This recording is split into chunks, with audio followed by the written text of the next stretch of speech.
Hey everyone, it's Christian DeBouche. So, a little bit of an update on the week. It is Wednesday, August 20th. It's been a draining couple of days. So, yesterday, I was talking to a client about some market analysis I've done in the past couple of days. I've been trying to sell her home for about almost 4.5 months and very little activity. I've made multiple videos about it, but there's been a lot of activity in terms of showings at a price point, about 15,000 under where we're at. And, it's entered the data, the last 30 days, the last 60 days, the last 90 days. So that way I'm not just talking out my ass, I'm giving her data. And I've used the same report to negotiate several price drops in the past.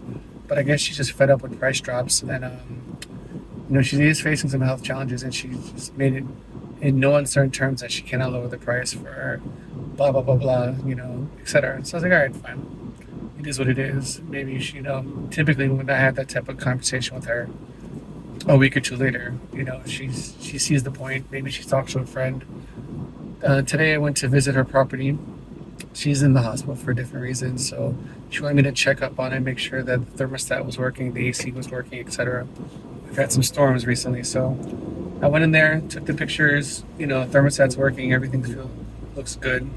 And I went to visit her in the hospital, give her another round of updates on the showings that we've had, etc.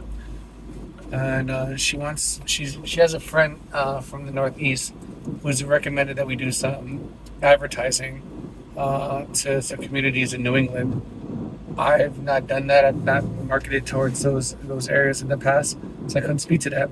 But he gave her some information over the phone a couple of hours ago before I arrived, and is willing to pay for it. Gave us some information, and as long as it's not coming out of my pocket, it can't hurt. So I'll be contacting that gentleman to go over some copy information to see how we can best market the property. I'll be bringing my pets and maybe even JB to the property on Saturday or Sunday just to take some action shots in the backyard because it's a huge lot.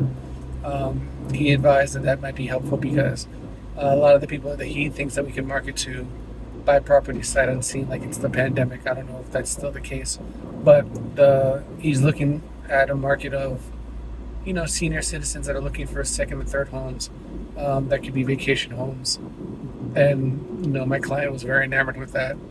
Granted, I think just reducing the price 15,000 would work just as well. But if he's willing to pay for advertising, that can't hurt.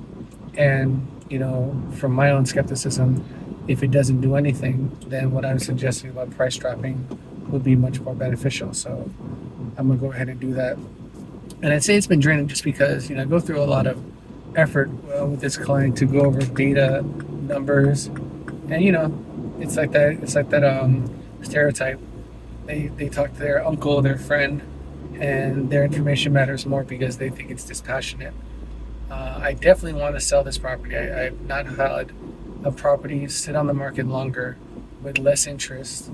We were under contract once, but it's a property I really want to sell for her benefit. She could use the money. It'll be her only source of income when we sell this property. But she wants to go this advertising route, and I'm like, all right, fine. I'm not opposed to it as long as it's not coming out of her pocket, and if it's coming out of your friend's pocket, because it certainly won't be coming out of mine. I just don't see the point of marketing towards New England, as the economy kind of shifts. But that's just been that day. In lighter news, the quadplex we have in Tampa that's under contract, all the repairs have been completed. I got the report from my seller. I'm sending it off to the buyer's agents once I get home because he didn't email me the report. He texted me the photos and all the information so I could convert that to an email. Luckily, my laptop and my phone are connected, so it's just copy and paste. So that's good.